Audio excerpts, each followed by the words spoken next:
Vai aqui no nosso tempo até quando der. Então, vamos abrir em Daniel 10.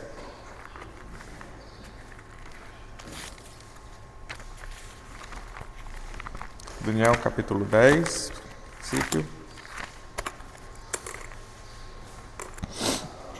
Gostaria de ler com os irmãos os versos do verso 1 ao verso 9.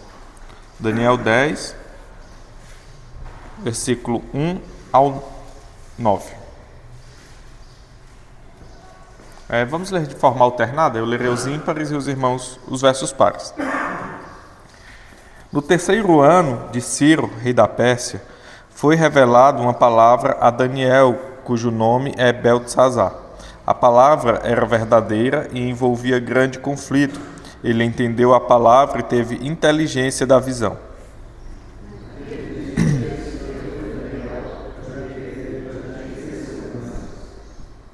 Manjar desejável não comi, nem carne, nem vinho entraram na minha boca, nem me ungi com óleo algum, até que passaram as 3 semanas inteiras.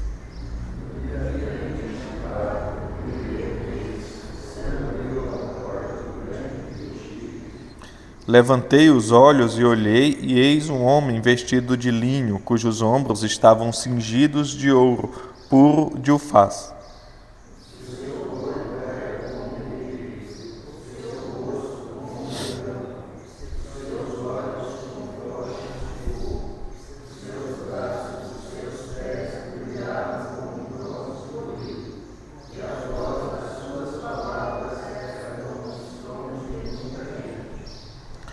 Só eu, Daniel, tive aquela visão. Os homens que estavam comigo nada viram. Não obstante, caiu sobre eles grande temor e fugiram e se esconderam. Fiquei, pois, eu só e contemplei... vocês. 8, desculpa.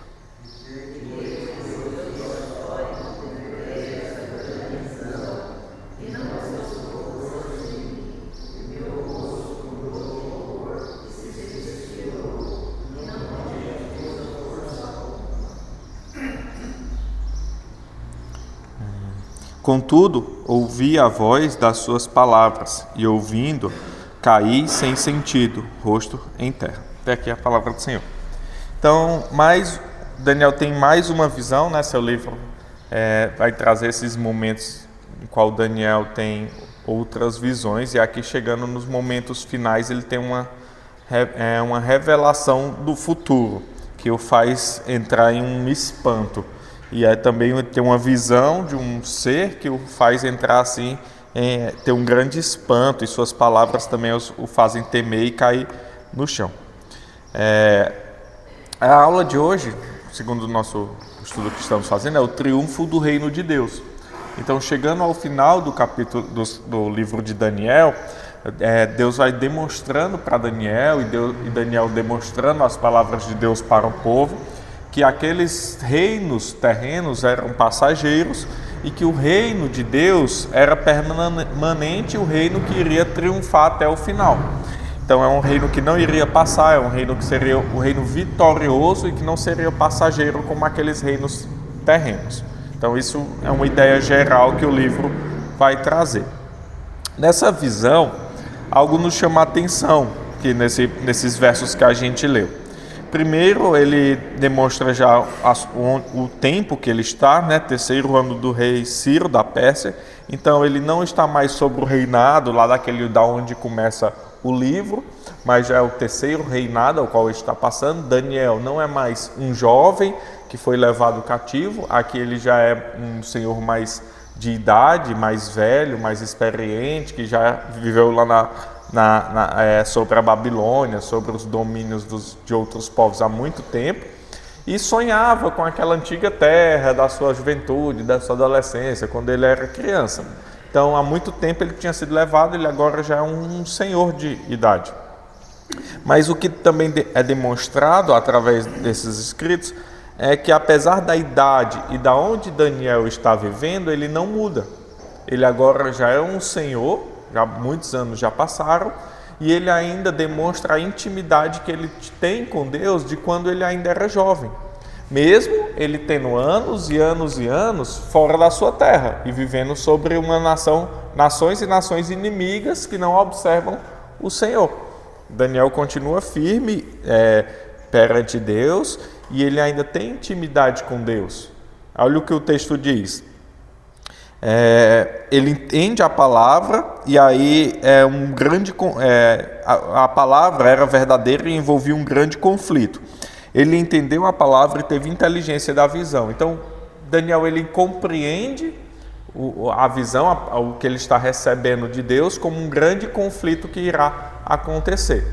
Aí aqui são os textos que dão sentido e norte para seitas, né? Algumas seitas, aquele livro da Ellen White, né? O Grande Conflito, né?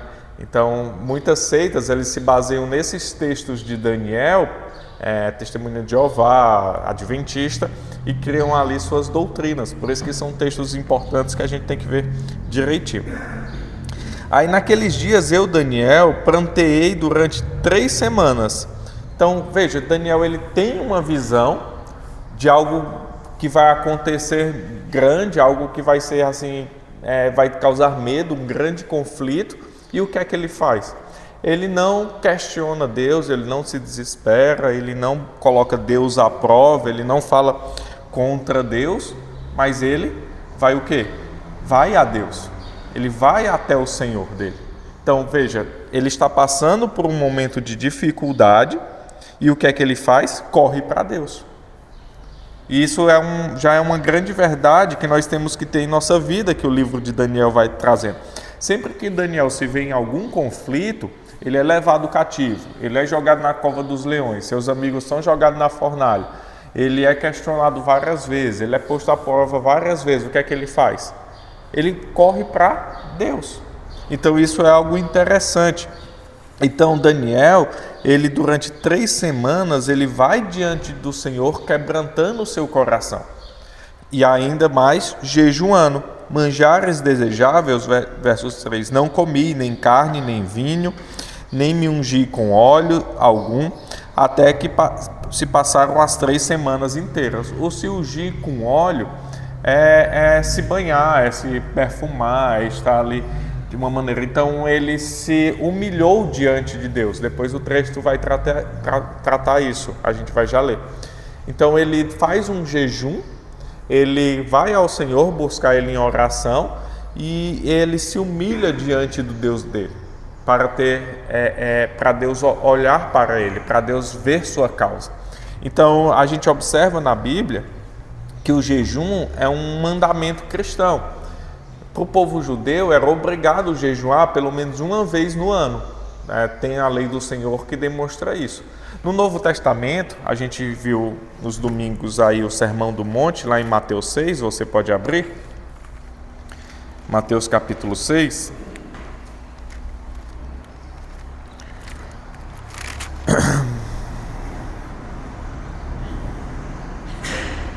Verso 16. Mateus 6,16, só comecinho, ele diz, quando jejuardes.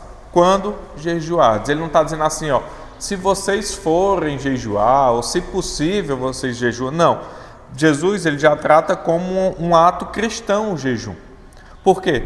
Porque esse ato de jejum, veja como é tratado em Daniel. É em um momento de dificuldade, em um momento em que você está passando por algo muito difícil, e então você vai fazer o quê? Você vai fugir de Deus? Não, você vai se humilhar perante aquele Senhor que pode te livrar de todas as coisas. Então, Jesus sabe que os discípulos iriam passar por dificuldades. Jesus sabe que o cristão passa por dificuldades. No mundo tereis aflições. E como é que vence as aflições? Correndo para Deus. E aí, às vezes, nós temos que nos humilhar diante de Deus. O que é se humilhar? Não é um pensamento humano, eu vou me humilhar diante do Denner. Aí a gente pensa logo o quê? Eu ficando de joelho e o Denner pisando na minha cabeça. Não, se humilhar diante de Deus é você demonstrar para o seu Pai espiritual, para seu Deus, que somente Ele pode resolver aquela situação. Que você está tirando de você toda a força de resolver aquilo. Não, é só em Deus que eu confio. Isso é o se humilhar perante Deus. Aí Jesus vai tratar com os discípulos em outra hora. Não, essa casta de demônios só sai o quê? Com jejum e oração. Então tem coisas na nossa vida que nós temos que ir diante de Deus e nos humilharmos, orar e jejuar. E o jejum é uma prática cristã que está sendo perdida. Em momentos de dificuldade, em momentos de aflição, em momentos que a igreja está orando por alguma causa, a gente se reúne e ora todo mundo junto, mas se esquece do jejum. Eu vou jejuar um dia. Aí como é? Aí você separa, jejua e fica em oração aquele dia, um sábado. Mas eu trabalho de segunda a sexta. À noite, jejua, chegou do trabalho, até a hora de dormir, em jejum, só vai comer no outro dia. E naquele momento você não vai ver Jornal Nacional, não vai ver filme. Não, você vai passar o quê? Eu cheguei do trabalho, tomei um banho 7 da noite. 7 às 10 vou estar em oração e lendo as escrituras, em jejum. Só como no outro dia, vou levantar em jejum e orar. Então é um momento que você retira para se humilhar diante de Deus, para sua carne e seu espírito estarem ali fracos diante de Deus e você se mostrar vulnerável, como você é vulnerável. Então Daniel, ele faz isso. Esse jejum também, o livro de Daniel, ele é usado para tudo. Aí você vai ver várias pessoas falando assim, grupo de mulheres, vamos começar o jejum de Daniel para a gente ter um corpo, bonito, não sei o que.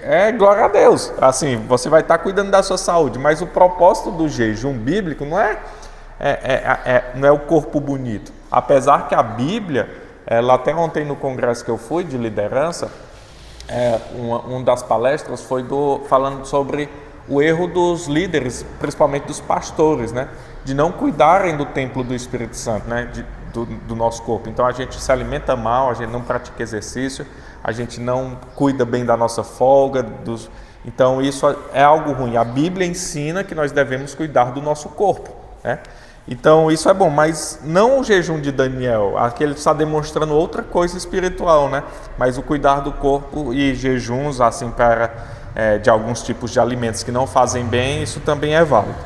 Mas aqui é essa questão de se humilhar diante de Deus. Então a gente sempre tem que lembrar disso. Neste momento nós estamos orando em especial, a igreja toda junta, por uma família da nossa irmã Neide. E aí, quem sabe esse texto cai justamente hoje, nesse momento, para Deus chamar a igreja a jejuar. Isso é algo individual de cada um, a gente não força. Mas quem sabe, assim, vamos jejuar por essa família. Vamos entrar em oração e também jejuar para Deus mover, para a vontade dele ser feita. Veja quando Davi ele se humilhou perante o Senhor, quando seu filho estava para morrer. Enquanto ouvia um pingo de esperança, Davi se humilhou. Mas depois que Deus decidiu ali o que iria acontecer e o filho de Davi acaba morrendo, Davi se levanta e a vontade de Deus foi feita. Agora, enquanto ainda tinha esperança, eu me humilhei, mas Davi também se conforta no que Deus decide. Então Daniel, ele tem esse entendimento. E lembre-se, ele aqui não é mais um jovem, ele aqui já é um senhor de idade. E ele mesmo assim, ele tem essa intimidade com Deus, Continuando, aí no texto vai dizer, no dia 24 do mês 1º, estando eu à borda do rio Tigre, levantei os olhos e vi um homem vestido de linho, cujos ombros estavam cingidos de ouro puro de Ofir. E aqui é interessante, por quê? Porque o Novo Testamento, eu sempre trago, o Novo Testamento, ele dá luz ao Antigo Testamento. Ele vai deixar claro o que o Antigo Testamento ainda está obscuro. Então, quem é esse que está vestido de linho fino? Quem é esse cingido de ouro puro? Ele está apontando para a figura do Messias, para a figura de Cristo. E como Cristo é tratado no Novo Testamento? Se nós abrirmos lá em Êxodo 28, os irmãos podem me acompanhar? Êxodo 28.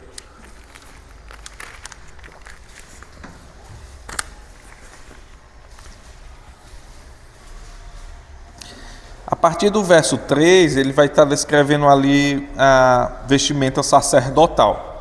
E aí diz: falarás também a todo homem, todos os homens hábeis que enchido o espírito de sabedoria, que façam vestes para Arão.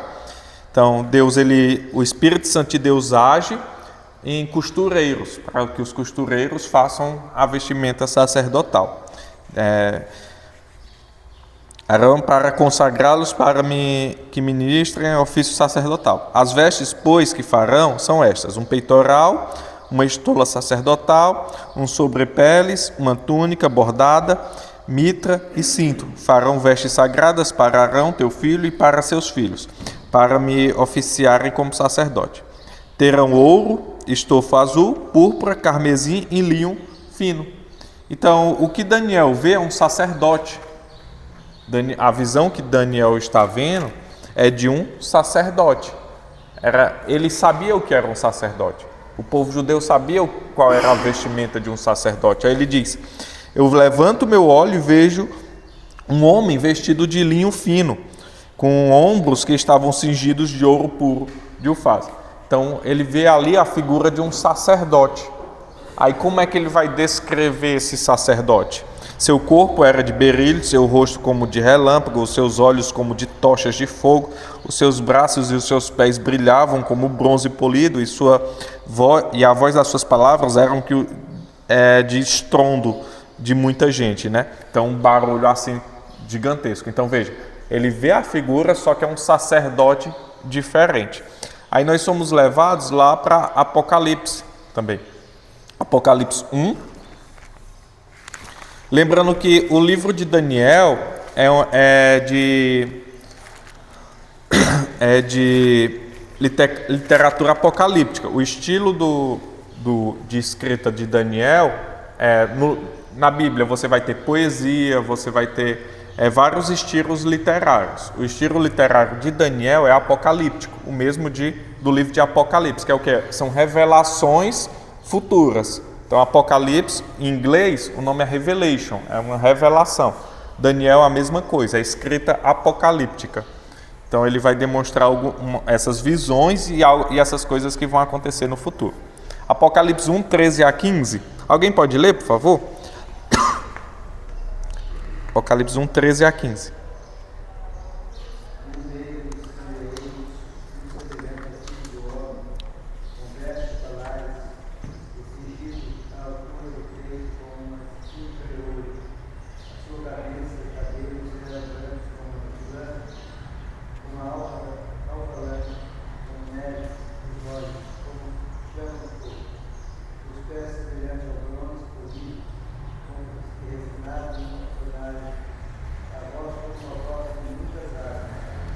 Então, a mesma coisa que Daniel vê praticamente. Aí lembra na aula passada ou retrasada nós vimos que ele também vê um ancião de dias? Olha como João descreve Jesus aqui, que eles estão tendo uma visão de Jesus. Cabelos brancos como neve, né? Lã como neve. Então, lembra que Daniel teve uma visão de um ancião de dias? O que é o ancião? Ele viu uma pessoa de cabelo branco, assim, então ele dá um nome a um ancião de dias. Aí o que é que João vê? João também está vendo um sacerdote no meio de candeeiros. Onde ficavam os candeeiros? No templo.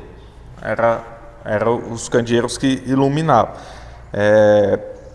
Um semelhante a filho de um homem, mesma palavra que Daniel usa, depois ele vai usar eu vejo um filho de homem, e vestes talares, cingido à altura do peito, com um cinto de ouro, vestimenta sacerdotal, que é descrita lá em Êxodo 28.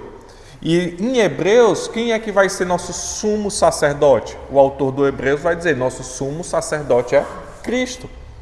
Por quê? Porque a figura sacerdotal apontava para um sacerdote perfeito, que não precisaria mais sacrificar todos os anos pelos nossos pecados. Cristo, como sumo sacerdote, sacrificou a si mesmo uma única vez. Então ele é nosso sumo sacerdote, Cristo Jesus. É esse sacerdote que Daniel vê, é esse sacerdote que João está vendo, e o autor de Hebreus dá luz, e João também dá luz o que Daniel viu, lá em Daniel 10, né? Então Cristo, ele tem ele é nosso sumo sacerdote, ele é nosso profeta e ele é nosso rei. Então são os ofícios de Cristo. Os reis que Deus levantou, o povo não pedia, a gente quer um rei, a gente não quer mais juiz. O livro dos Juízes é isso, né? Deus levanta líderes, que são juízes, que são ali líderes guerreiros de exército, né? Gideão, cortou o cabelo, quem é? Sansão, são líderes de exército. Aí o povo, não, a gente quer um rei. Aí quem vai? Saul. Mas Deus, ele falava de um perfeito rei. Quem é o perfeito rei? Jesus Cristo. Aí, ofício sacerdotal, mas fala de um perfeito sacerdote. Quem é o perfeito sacerdote? Cristo. Aí, ofício de profeta. Tivemos vários profetas de Deus. Mas quem é o perfeito profeta que fala hoje com a gente? Cristo, através do Espírito Santo. Então, em Cristo, os ofícios são perfeitos.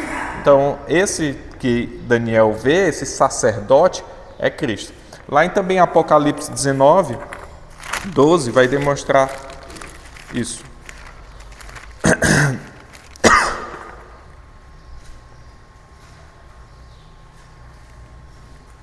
Alguém pode ler? Os seus olhos são chamados de chama de fogo. Na sua cabeça há muitos diademas.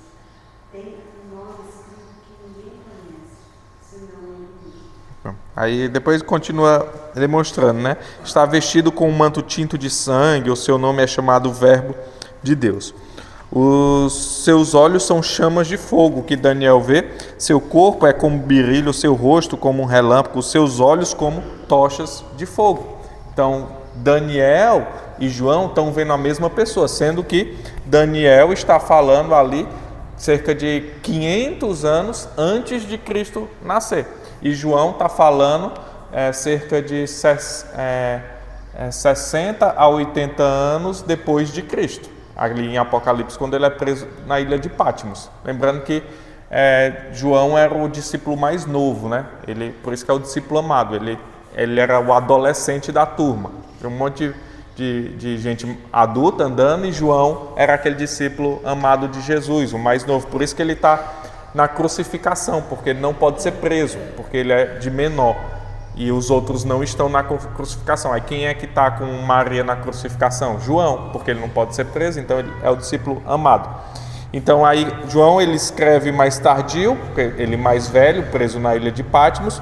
Então você tem ali cerca de 600, 700 anos de diferença de Daniel, mais ou menos, né? Daniel para João. E aí você vê que eles descrevem a mesma pessoa, né? Eles estão tendo a visão da mesma pessoa. Claro que João era judeu e ele lia Daniel. Ele sabia quem é que ele estava vendo e estava demonstrando ali a verdade em Daniel. Olha, aquele que Daniel falava é Cristo. Esse é o nosso sumo sacerdote, né? E aí, continuando lá em Daniel, olha o que ele vai falar. Só eu, Daniel, tive aquela visão. Os homens que estavam comigo nada viram, não obstante, caiu sobre eles grande temor e fugiram e se esconderam. Aqui você vê, por exemplo, também, da onde é que o pentecostal, né? O pentecostal tira aquelas fantasias, né? Você vê aquele menino, aquele criança profeta, o Miguel, né? Tá famosinho. Aí ele batalhando, assim, ele vai numa igreja e começa a batalhar. Aí ele fica tendo umas visões assim, parece que né? O pessoal diz, quando eu tenho que estudar e tomo um Red Bull e 2 Expresso. Aí fica meio assim, né? Brincando com ele, fazendo meme. Mas de onde é que eles tiram isso? Dessas passagens. Por exemplo, só Daniel viu. Aí ele vai numa igreja, aí só eu estou vendo aqui o arcanjo com a espada brigando aqui, eu estou vendo um anjo, um demônio brigando, não sei o quê. Então eles tiram disso. Aí ele vai falar, esse falso profeta, né? Criança assim, mas falso profeta.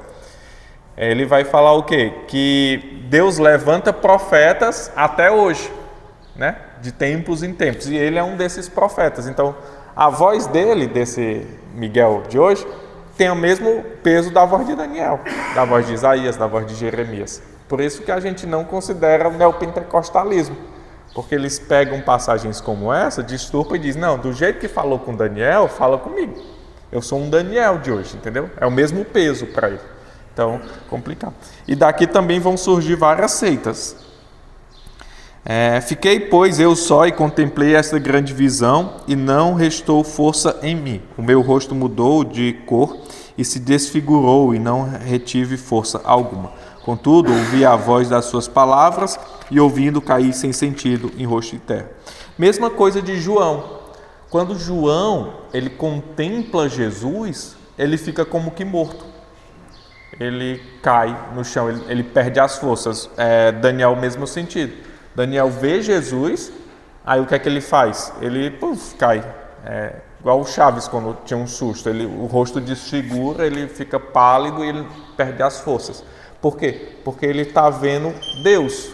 Não Deus Pai, mas em Jesus. Jesus diz o quê? Quem vê a mim, vê ao Pai. Deus é Espírito, Deus Pai. Então nós veremos somente Jesus. Então ele fica como desfigurado. Isaías, quando tem a visão, ele diz, ai de mim. O que é que eu vou fazer? Ai de mim que sou pecador, homem de lábios impuros. Eu vou ser fulminado, vou morrer. Daniel a mesma coisa. Quando ele tem a visão, ele diz, pronto, morri. E agora? Como é que eu um pecador, vou estar diante de Deus? Então, é esse sentido. Quando a pessoa está diante de Deus, ela cai em terra. Todo joelho se prostrará diante de Jesus. Do monte. Resplandecente. E Moisés, quando ele se encontra com Deus na sarça, ele também teme. Por quê? Porque eles sabem que estão diante de um Deus santo.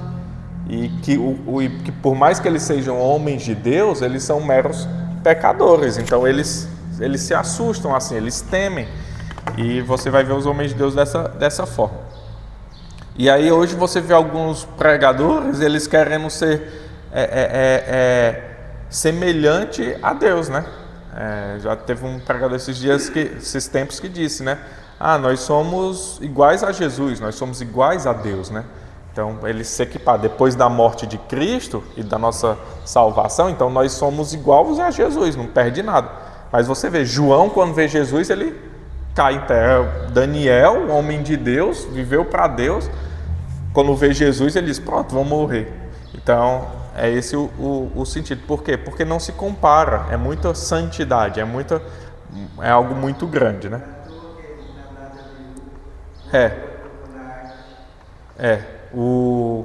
Quando o pessoal tocava na arca, morria, né? Nadab e Abiú foi quando levaram um fogo estranho, né? Mas é o sentido, assim, é muita santidade, né? Santidade, lembrando, o que é santidade? É separação. Por exemplo, eu estou me santificando. Nós como igreja, Deus nos vê como santos, mas nós estamos se santificando. O que é se santificando? Se separando para Ele. Então, a santificação é o que? É se separando para Deus e deixando o mundo. Então, Deus ele é muito separado, né? Ele é muito distante e se faz presente. Apesar de Deus ser algo muito grande, Ele se faz presente aqui neste momento. Então, para você ver, nós temos a presença de Deus aqui mediante a obra de Cristo. Porque senão nós todos seríamos fulminados. Por isso que existia o véu.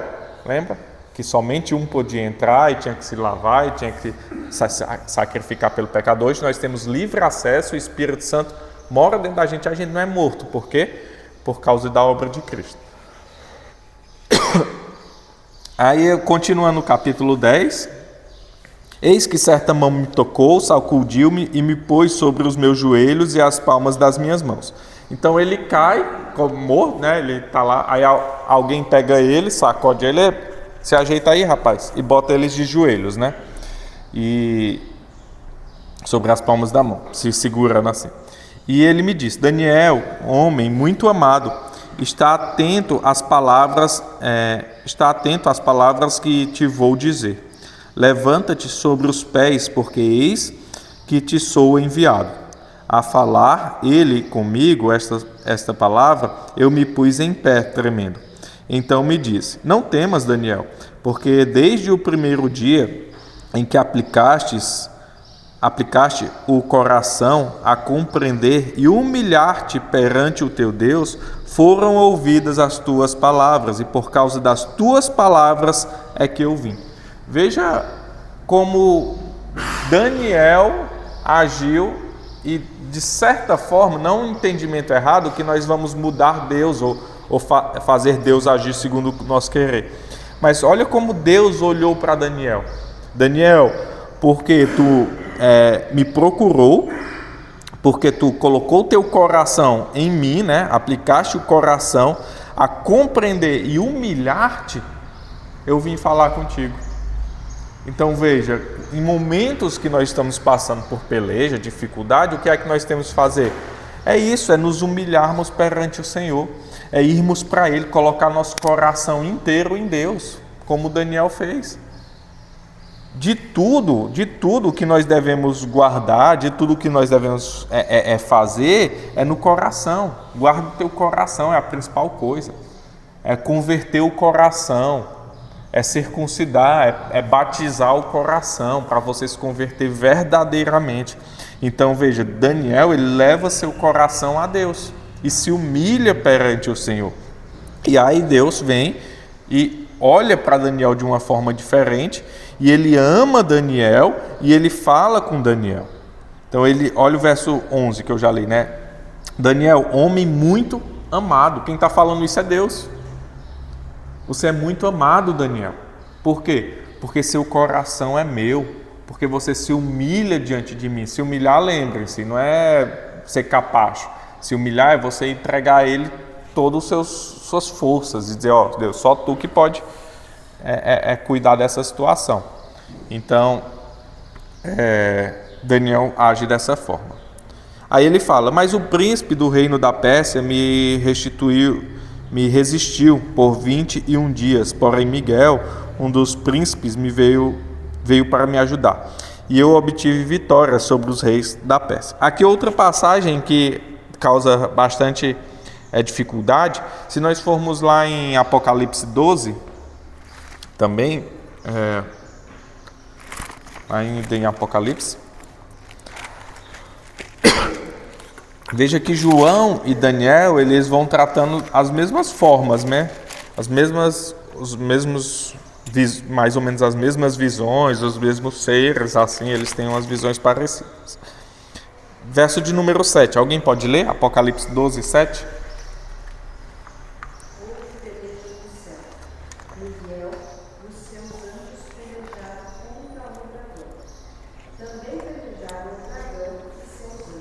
Pronto. Então, aí Miguel, ele vê esse príncipe do reino da Pérsia, me resistiu por 21 dias, porém Miguel, um dos seus príncipes, veio para ajudar-me. Então, aí, o que é que causa aqui? Aqui você vai encontrar a criação de vários tipos de doutrinas. Uma é de batalha espiritual. Assim, quem aqui já viu alguns vídeos de igreja pentecostal ou de teologia pentecostal, vai ver muito essa questão da batalha espiritual e de demônios locais. Então, por exemplo, Itaporanga tem um demônio e tem um anjo, entendeu? Por exemplo, tem um demônio muito forte nos países árabes, por isso que o cristianismo é difícil de entrar lá. E aí a batalha espiritual neopentecostal, ela trabalha dessa forma, com demônios locais. Então cada região tem seu demônio e Deus envia anjos para ter uma batalha ali espiritual. Então há aquela batalha espiritual. Se você botar aí depois no YouTube, você vai ver igrejas pentecostais, eles batalhando com arco e flecha, com espada, o povo na igreja. O profeta pega, Deus me deu uma espada, estou batalhando aqui, tem um demônio aqui. Então eles têm isso, assim, essa questão espiritual, né? Mas não é assim que acontece. Tem um livro muito bom do reverendo Augusto Nicodemos que ele trata essa questão mais profunda, batalha espiritual. Depois eu posso trazer umas aulas só sobre essa questão, porque aí tem que abranger vários textos para demonstrar que há uma batalha espiritual, mas não dessa forma como os pentecostais imaginam, né? Mas aí aqui Deus está falando desse príncipe da Pérsia, é realmente um ser que está indo contra ali a vontade de Deus, porque Satanás ele age com os seus, com os filhos de Satanás, e há um certo impedimento do avanço do Evangelho.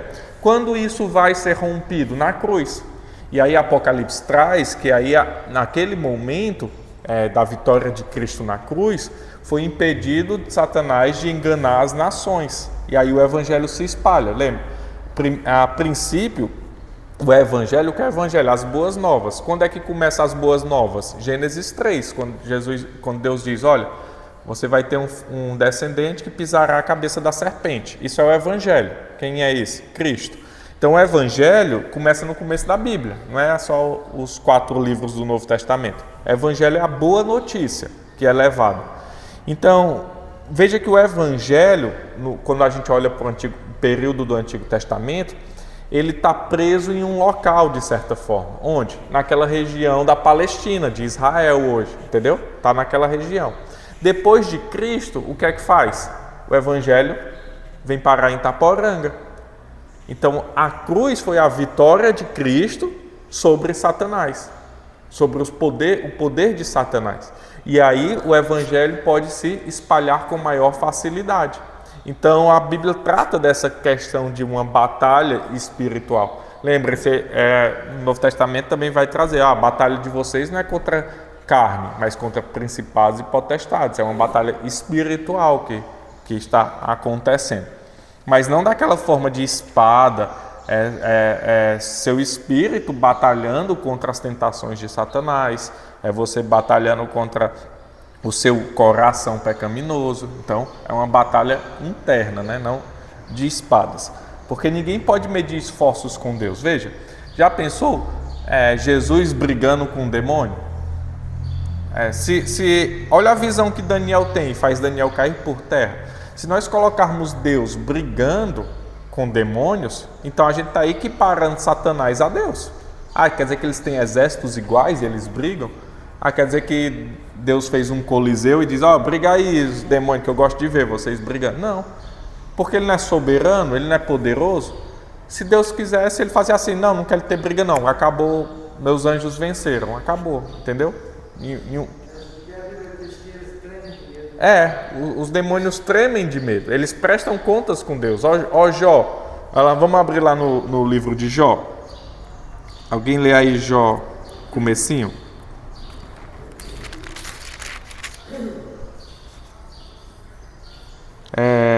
Peraí.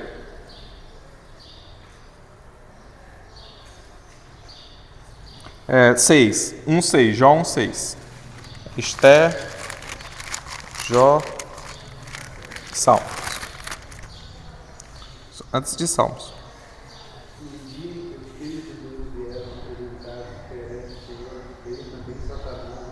Então, um dia em que os filhos de Deus vieram apresentar-se, prestar conta para Deus, veio quem também junto? Satanás. Entendeu? Então, Satanás ele não estava escondidinho, assim, ele estava prestando contas com Deus. Deus é soberano. Satanás não é nada diante de Deus, entendeu? Então você não pode achar que existem 2 deuses brigando. Isso é uma heresia assim do início da igreja, que eles achavam que é o yin e o yang. Hoje, se for na asiática, é o yin e o yang, né? O mal e o bem assim envolvidos. Não, Deus é soberano, gente. Não imagine o diabo com um tridente, Satanás briga, 2 ordens celestiais, 2 exércitos brigando.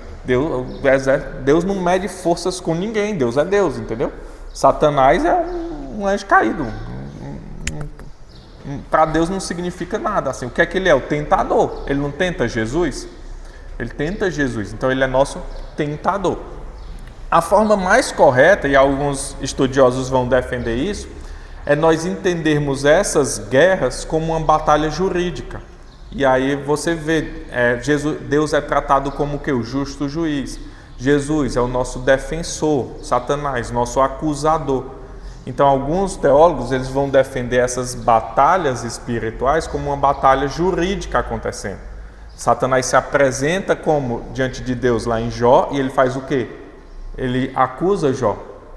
E aí Deus é como se fosse uma batalha jurídica acontecendo. Entendeu?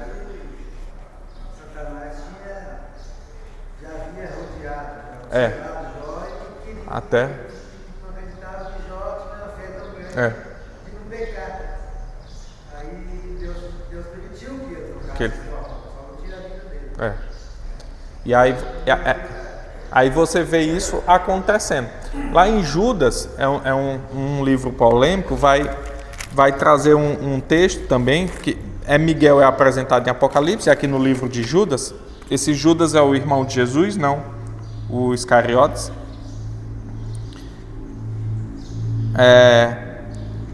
Judas, servo de Jesus Cristo, irmão de Tiago. Tiago, irmão de Jesus, então esse Judas aqui era outro irmão de Jesus. Aqui no verso...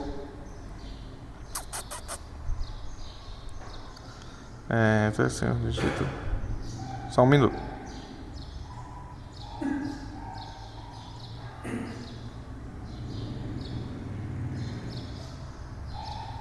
Fica 9. Alguém pode ler? Judas 9? Versículo 9.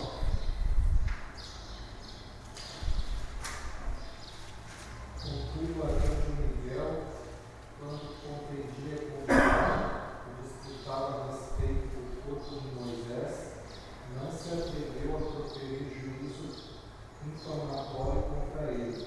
Pelo contrário disso, o Senhor te repreende. Então, aqui é uma batalha. Esse texto ele dá a entender uma batalha assim de briga mesmo, né?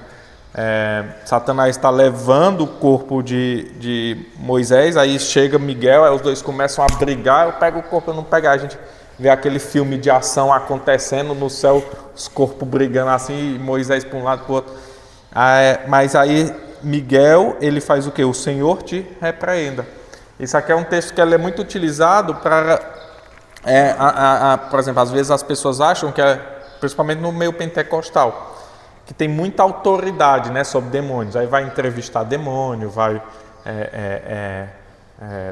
fazer demônio fazer isso, faz aquilo, eles dominam o demônio, né? Mas Miguel, que é demonstrado como tipo assim um líder do exército celestial, é um líder para proteger a igreja que Deus levanta. O que é que ele faz? Ele não mede forças com Satanás. Ele faz o quê? O Senhor te repreenda. Por quê? Miguel aponta para Deus. É a mesma coisa que Daniel e os homens de Deus fazem. Entendeu? Eles fazem o quê? Não tenho forças. Minha força vem de quem? De Deus. E Miguel, que é aquele que protege a igreja, diz: o Senhor te repreenda.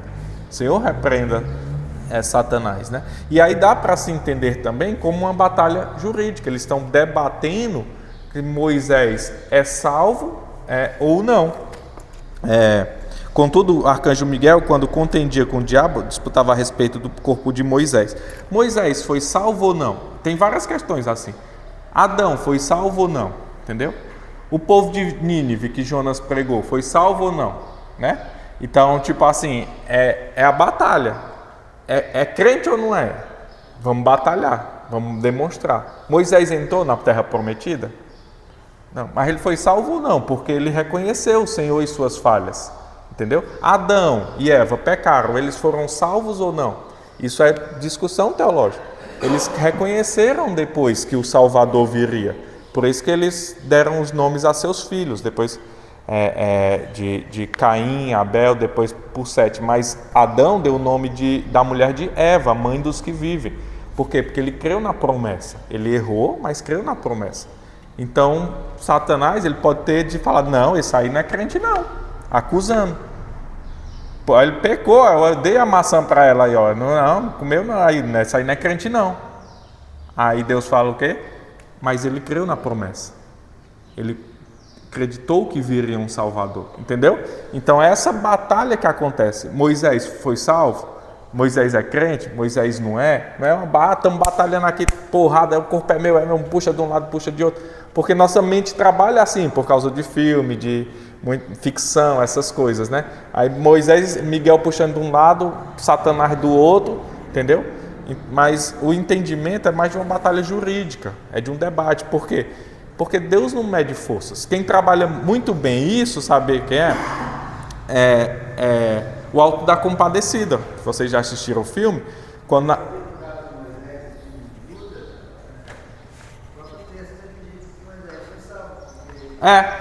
que mostra meio que uma vitória, né? O Senhor te repreende. Não, mas esses que eu disse, todos, eles são salvos. Mas há um certo debate de Satanás, de falar assim, não, entendeu? De ser o acusador. Ele não é o acusador, o tentador e o acusador, nosso acusador, né? Ele é responsável para colocar as dúvidas e nos acusar. Só que veja, nosso escrito de dívida foi pago. Então ele acusa já sem sentido.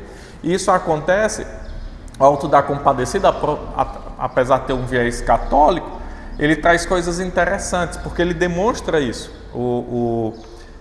Suassuna, né, Ariano Suassuna, que é o escritor de O Alto da Compadecida, ele teve essa pegada, que lá na hora final, se você for ver o filme depois ou ler o livro, você vai ver que acontece ali uma batalha jurídica. Jesus batalhando com Satanás juridicamente sobre a vida daquele povo, só que aí depois eles apelam para Maria, porque ele tem um viés católico, né? Mas é aquele sentido ali, é Satanás debatendo com Jesus juridicamente. João grita, não, esse aí, ó, não sei o que. Aí Satanás acusa e Jesus defende. Aí ele diz, olha, eu morri por eles. Então aí é a cartada final, e aí acabou, o escrito de dívida é rasgado, Satanás não pode mais nos acusar. Então é assim que nós vencemos. Então o melhor sentido de entender é esse, é uma batalha jurídica acontecendo. Então esse Miguel, aí uma discussão também que traz, né? Testemunha de Jeová, adventistas vão discutir quem é esse Miguel, né? Se é Jesus, se é um anjo, se Jesus é Miguel, assim, que Jesus não é Deus, mas é um servo elevado de Deus, né? Há algumas seitas que dizem isso. Não, Jesus não é Deus, ele é um servo poderoso de Deus, é Miguel, entendeu? Então eles rebaixam Jesus e não há ali uma trindade, né? Não há ali Jesus como um Deus. Então isso é heresia e é errado. Mas há ainda dentro da teologia reformada, os puritanos, a discussão se Miguel é um título ou uma pessoa. A maioria dos teólogos vão dizer que Miguel é um anjo levantado por Deus, um líder, né? Que o nome príncipe é um líder, não filho de um rei, mas era utilizado como para falar assim, é um líder ou de exército, ou um líder do povo, é o príncipe. E aí esse Miguel, Deus então levanta como no protetor da igreja, o guardião da igreja, o anjo da guarda. A Bíblia vai tratar assim, como se nós tivéssemos mesmos anjos que nos protegem, né? E aí Miguel é o líder desses anjos que protegem a igreja. Outra linha também de reformadores que vai tratar como um título, se referindo a Jesus Cristo. Então, não é que Jesus Cristo não seja Deus, mas que esse título está se referindo a Jesus Cristo, que é Deus, entendeu? O problema das seitas é que eles rebaixam Jesus para um título de um servo de Deus. E alguns puritanos, poucos, mas ainda tem esse pensamento, que Miguel é um título atribuído a Jesus. Então eles mantêm Jesus na mesma posição, Filho de Deus, nosso Senhor e Salvador, segunda pessoa da Trindade, mas aqui está se referindo a um título, e principalmente, aqui não, mas principalmente lá em Apocalipse, há um título a Jesus, porque Miguel significa aquele que é semelhante a Deus. Todo nome que tem El é Deus, a Deus, e Miguel é semelhante a. Então, aquele que é semelhante a Deus é o nome Miguel. Aí há uma discussão se isso é um título, né? Ou é o nome de uma pessoa, de um anjo, né? Mas a discussão, os dois, isso não contradiz, porque o entendimento do que Miguel faz é mediante a obra de Cristo. Lá em Apocalipse 2, diz que Miguel e seus anjos batalharam e venceram. Venceram por quê? Por causa da obra do Cordeiro. O texto de Apocalipse 2 vai continuar e vai falar isso, que venceram por causa do sangue do Cordeiro. Então, as duas visões são reformadas e não são heresias. Heresias é você rebaixar Deus como